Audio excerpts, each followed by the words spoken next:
System in this country is dying. In the driest continent on the planet, we know that we're in a climate emergency. And when the Arctic ice is at one of its lowest points on record, and an ice-free Arctic is predicted within 10 years, then we know it's a climate emergency.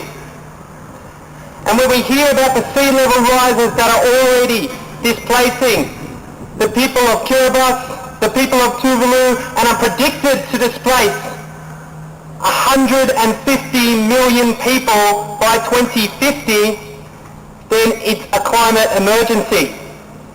We know that this is an emergency, that global warming is happening, it is occurring faster than predictions. The science is just catching up with the serious situation that humanity and our planet confronts. Yet the biggest emergency of all is the pathetic, unacceptable response of those in power. The governments, the businesses, those of Roscoe. I mean, do we think that the Great Barrier Reef existence is negotiable for the needs of the economy? Are our river systems negotiable? I can't hear you. Are our river systems negotiable? Are the Pacific Islands negotiable? Is our planet negotiable? Yet just days ago, on the front of papers, even the MX, not the most esteemed source of detailed environmental news, front page that our emissions globally are still going up.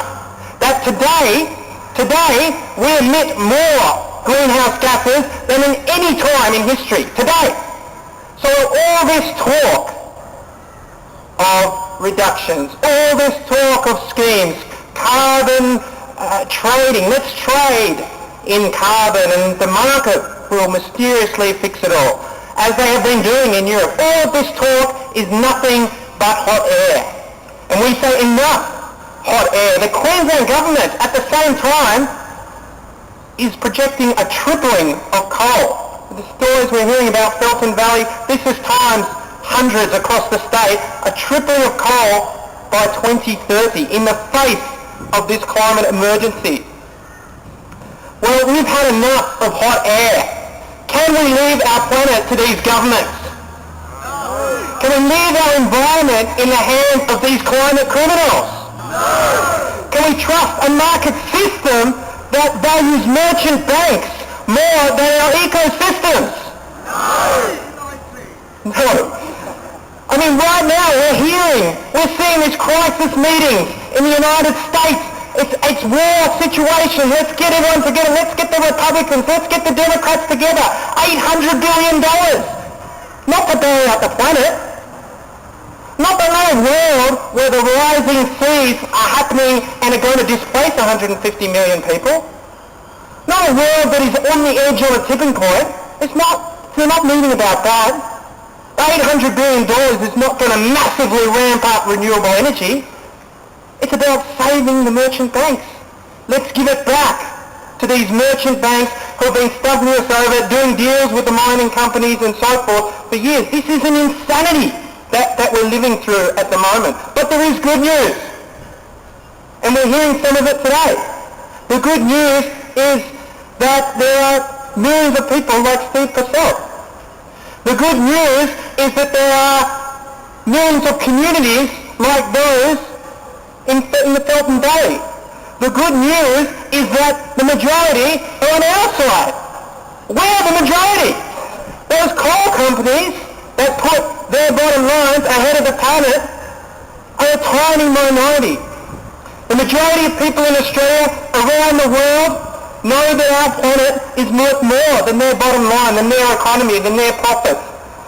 Across the globe right now, there are probably millions of people at rallies like this, at community meetings, at film nights, at forums, in Felton Valleys and Mary River community groups, all across the globe, working out the ways in which we can wrench this planet back from those mining companies and corporate interests and big government and big businesses that will take us to our doom.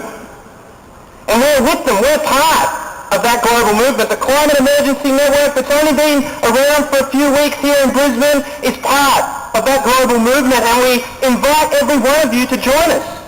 Every one of you can play a role in this movement, and we need to play a role in this movement. This movement is about the old and the young. It's about working people. It's about farmers. It's about students. It's about the people of Kiribati and Tuvalu and the people here in Brisbane and the people in Felton and the Mary River.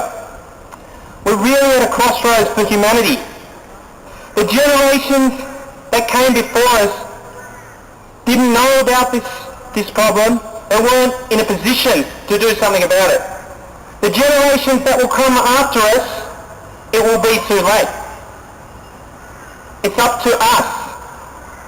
So invite people to get involved in every way and any way they possibly can, and to the maximum amount that they can, because your planet really needs you. The Climate Emergency Network will meet on Thursday the 9th of October, 2 Thursdays from now at Friends of the Earth, and everyone's invited to plan the next steps, the next campaign. This is very much just the beginning. I want to finish maybe with everyone pledging our solidarity to our planet, to the planet and to the environment and every living thing within it. Well, maybe there's a few living things that we can think of that we may not want to pledge to, but at the tops of these buildings. But to the others, I think maybe everyone can stand up, because we're going to be going on a march soon. So if we can all get to our feet and get ourselves all a little bit warmed up, and maybe raise a fist or a peace symbol or whatever you want, to say that we will keep fighting for the barrier reef, that we will keep fighting for our river systems, that we will keep fighting for the Mary River. Are we with the people of Kiribati? Are we with the people of Tuvalu? Are we with all those around the world who are trying to defend our planet for now and for the future? All right, let's do it.